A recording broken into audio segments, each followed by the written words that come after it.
G'day, here's a small parcel of seam opal from Lightning Ridge. It's bordering on crystal.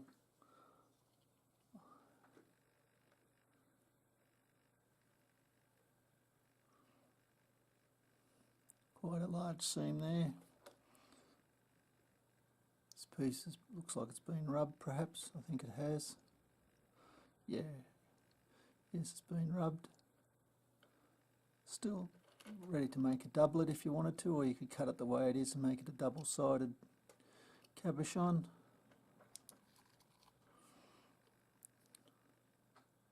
It's easy material for you to work on.